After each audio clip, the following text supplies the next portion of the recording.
Greetings. My name is Timothy Morton, and I'm the developer of the Bible Analyzer Bible software and also PreservedWords.com website.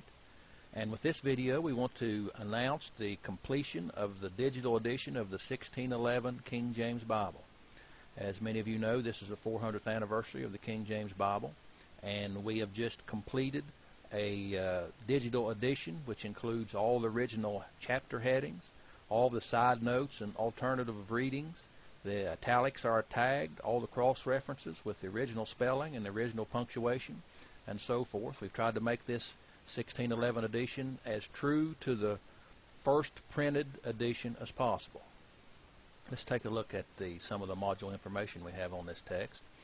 Here we have our information display, and it just tells a little bit about the text. It also has an excerpt from Dr. Phil Stringer's excellent work called Majestic Legacy, which details the influence of the King James Bible.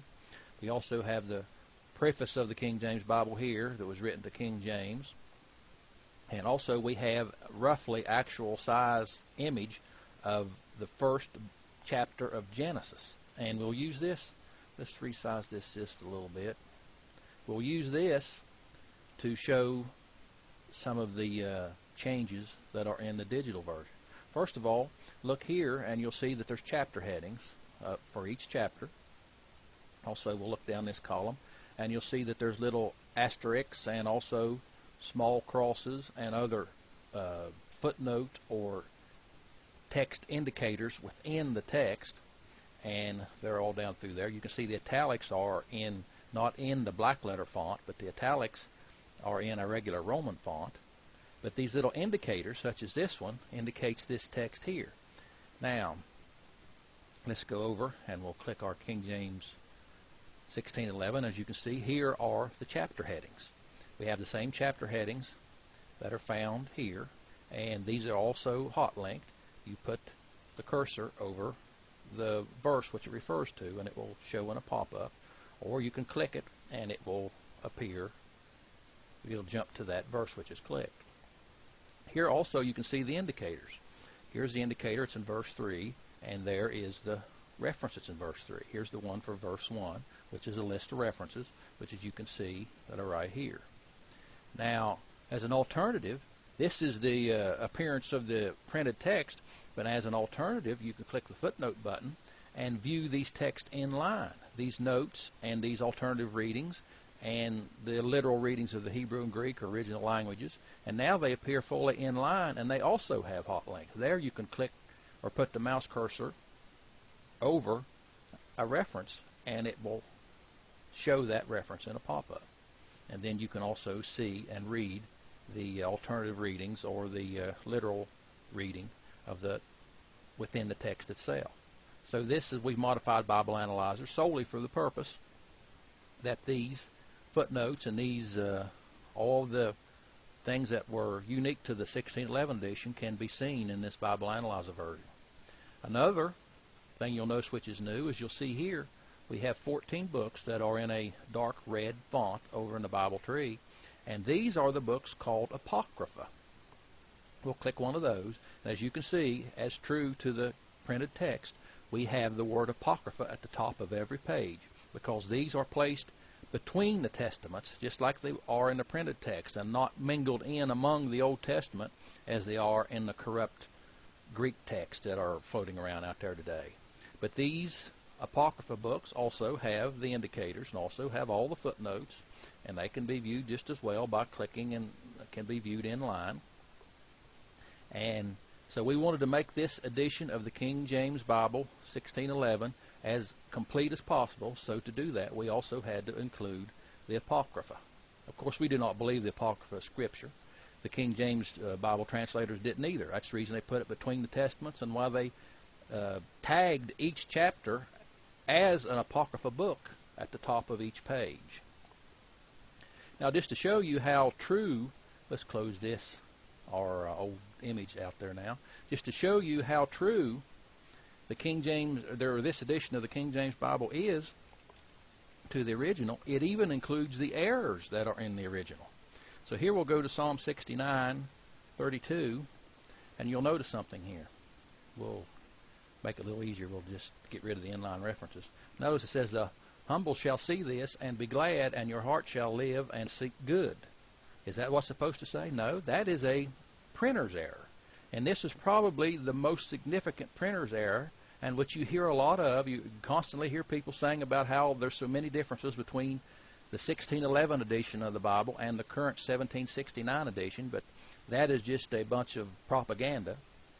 Right here is one of the most significant changes that you'll find between the versions, and you can see here in the 1769 that word is supposed to be God, and here in 1611 the word is good. So that's one of the references. That's the errors, and we've included all of the errors. Let's look at another one. Let's go to Matthew 4:25. You click here, you'll find that you'll see that there's the word great is in there twice. Great, great. That's the way it is in the original printed edition. Of course, you look at it in the current 1769 edition, and they caught that and took the second great out. So this is the most complete and most thorough 1611 edition available to date. Also, you can search the 1611 just like you can search any other Bible. It with all the peculiar spellings and all that. Here's the word wilderness with an E on it. We'll just click that and we'll search for it. And as you can see here, it pops up with its peculiar spelling and all. So it's completely searchable. It's completely comparable. And that'll bring us over to the Bible Compare, which is one of the key reasons Bible Analyzer was created to start with, was to be able to compare the original 1769 edition with the 1611 edition and to show that there are essentially no differences between them. Let's just put the book of Galatians down as a comparison. First, we'll do this comparison and without any exceptions. As you can see, it says there's 1,435 differences between the text. Let's make this a little bigger to where we can see it better. 1,435 differences between the 1769 and the 1611. And as you can see in our display, it gives the 1769 here, the 1611 here, and in the center are the differences. Well, as you can easily see, essentially all the differences are either word case or punctuation or spelling. So we'll go over to the options. We'll remove punctuation, remove word case. We'll compare again. We see it's went down to 1,093 differences. And we'll look at these over, and you can see that essentially all of these are spelling. There you have me with two E's, unto spelled with a V. So just for the 1611 edition, we have tried to compensate for nearly all of the spelling differences and also all the compound words, and we'll compare again. And once they're compensated for, you see it only comes down to 36 differences, and those are just some of the spelling differences that we have not been able to compensate for.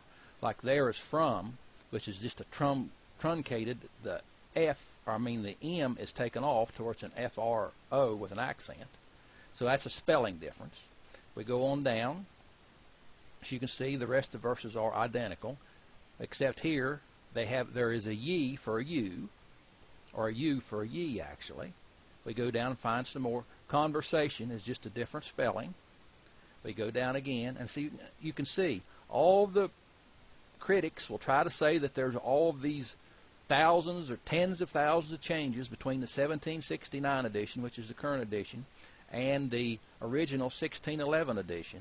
And you can use Bible Analyzer to prove that that's nothing but a fallacy.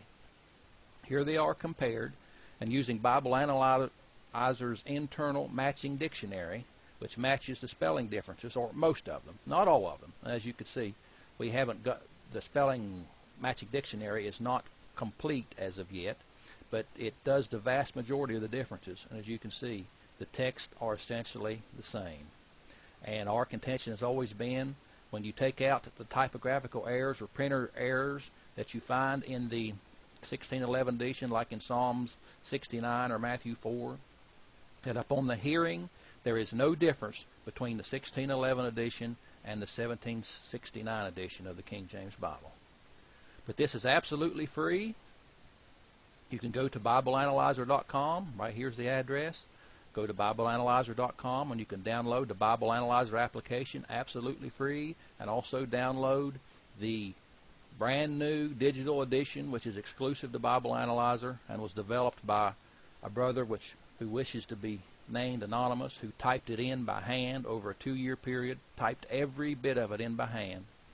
And here it is available freely from BibleAnalyzer.com, and we just wanted to present it to celebrate its anniversary and to celebrate the great amount of work that God has done, more than any other Bible in any other language that He has done with the King James Bible.